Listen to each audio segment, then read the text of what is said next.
كفل ولد العاملة إذا عاملتيها معاملة حسنة والله العظيم تجلس عندك إن شاء الله 10 سنوات.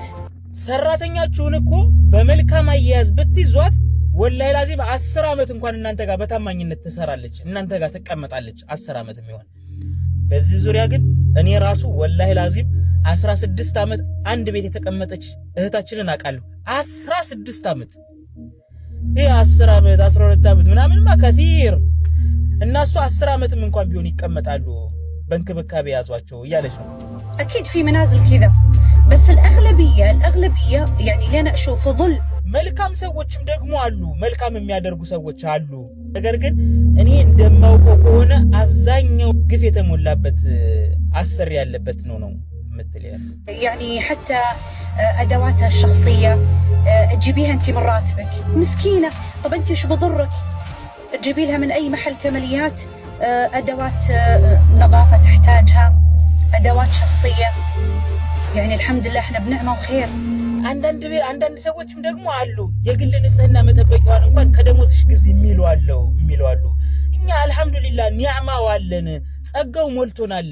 አንቺ ሱቅ ሄደሽ ካንድ ሱቅ የንጽህና መጠበቂያዎቿን ገዝተሽ ብትሰጫት ካንቺ የሚጎልብሽ ምን ነገር ይኖራል? في بعضهم يقول النت هي اللي تدفع نتها، هي اللي تشتري الشامبو، هي اللي تشتري الصابون، هي تشتري ملابسها الشتاء. ليش؟ اعتبريها صدقة والله ما راح تخسرك شيء.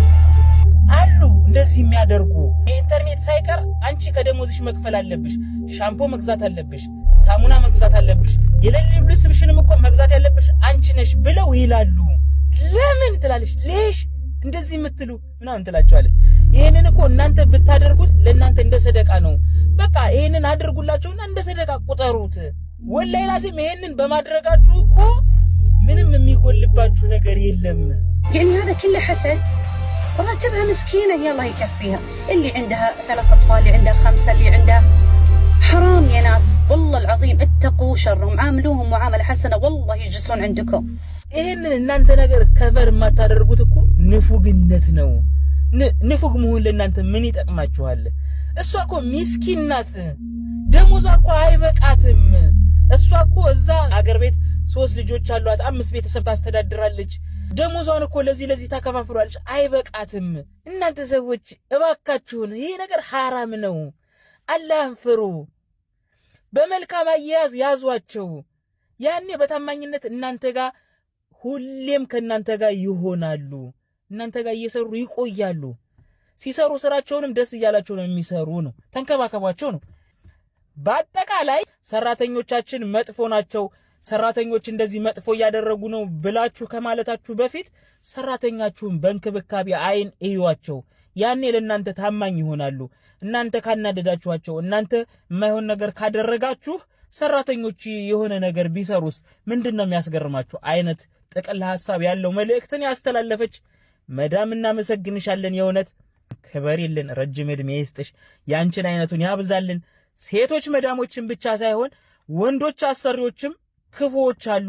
እኛ ምናልባት እዚህ ከተማ የሆን ሰዎች እንደዚህ አይነት ነገር ላይገጥመን ይችላል። አለ እንደዚህ የሚገጥመው አለ። ግን ከከተማ ካለው ደግሞ የባሰ ደግሞ ገጠር አሉ። ሲገረፉ አይተናል። ከዚህ በፊት እየደበደቧቸው አይተናል። የሚያሰቃዩቸው አሉ። ምግብ እንኳን መጋዲ የማይወስዱላቸው አሉ። ስለዚህ እነዚህ አይነቶችን አላህ ያግራላችሁ እያልን ወንድሞቻችንን ጸሎት እናድርግላቸው።